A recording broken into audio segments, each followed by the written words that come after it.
தமிழ்நாடு அரசின் தலைமை காஜி சலாவுதீன் முகமது ஆயூப் சாஹிபுவின் உடலுக்கு முதலமைச்சர் ஸ்டாலின் அஞ்சலி செலுத்தி வருகிறார். இது தொடர்பான விவரங்களை செய்தியாளர் சாலமன் வழங்க கேட்கலாம். சாலமன், வணக்கம். விவரங்களை பதிவு பண்ணலாம். சாலமன்,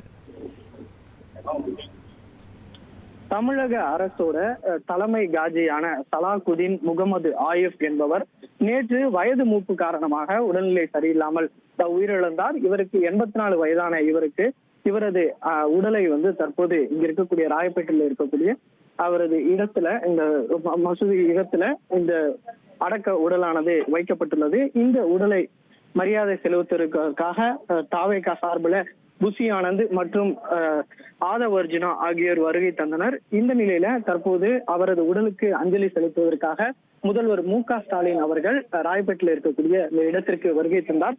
அதன் பின்னர் அவரது உடலுக்கு மரியாதை செலுத்தும் விதமாக மலர் தூவி அவர் மரியாதை செலுத்திவிட்டு அவர் கிளம்பி சென்றார். இவருடன் அமைச்சர்களான சேகர் பாபு மற்றும் டி.ஆர். பாலு ஆகியோர் வருகை தந்தனர். தற்போது அவர் மரியாதை செலுத்திவிட்டு காரில் புறப்பட்டு சென்றார். விவரங்களுக்கு நன்றி சாலமன். செய்திகளை உடனுக்குடன் தெரிந்து கொள்ள உடனே சப்ஸ்கிரைப் பண்ணுங்க.